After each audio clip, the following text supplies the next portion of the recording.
Hi guys, welcome to my video, and now I am going to share with you my explanation about the No Limitang Here chapter 6, which is the chapter had a character of Captain Tiago that entitled That Will Be Done.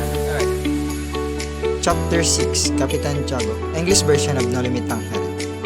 That will be done on.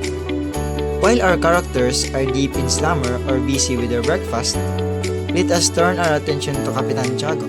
We have never had the honor of being his guest, so it is neither our right nor our duty to pass him by slightingly, even under the stress of important events. Low in stature, with a clear complexion, a corpulent figure, and a full face.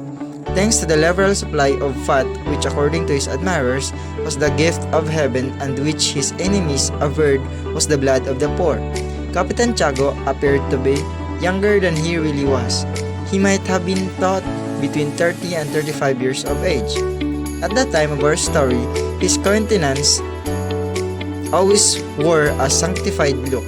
His little round head, covered with ebony black hair cut long in front and short behind, was reputed to contain many things of weight. His eyes, small but with no Chinese slant, never varied in expression. His nose was slender and not at all inclined to flatness, and if his mouth had not been disfigured by the immoderate use of tobacco and boyo, which, when chewed and gathered in one cheek, marred the symmetry of his features, we would say that he might properly have considered himself a handsome man and have passed for such. Yet, in spite of this bad habit, he kept marvelously white both his natural teeth and also the two which the dentist furnished him at 12 pesos each. He was considered one of the richest landlords in Binondo and a planter of some importance by reason of his estates in Pampanga and Laguna. Principally, in the town of San Diego, the income from which increased with each year. San Diego, on account of its agreeable baths, its famous cockpit, and his cherished memories of the place, was his favorite town, so that he spent at least 2 months of the year there. His holdings of real estate in the city were large, and it is superfluous to state that the opium monopoly controlled by him and the Chinese brought in large profits.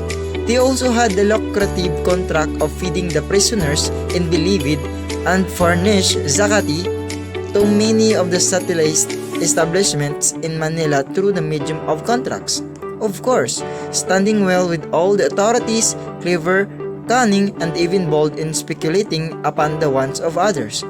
He was the only formidable rival of a certain Perez in the matter of the farming out of revenues and the sale of offices and appointments, which the Philippine government always confides to private persons.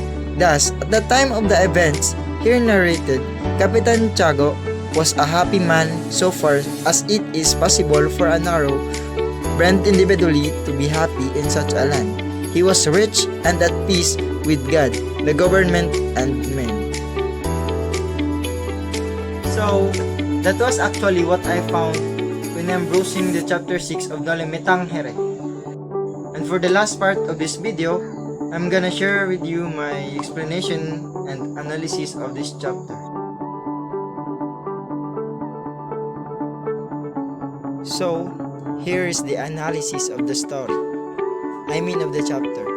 Rizal's depiction of Captain Tiago as a pious man is shot through with irony, since what Tiago is most interested in his own prosperity. He doesn't even pray for himself, and his belief in polytheism quite obviously goes against Christian doctrine.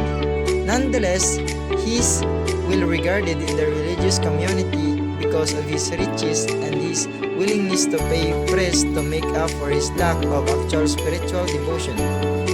That Tiago jumps at the opportunity to insult the character of his own people further shows how spineless he is. He wants to be in the good graces of anybody who has a modicum of power, including lower-ranking officers.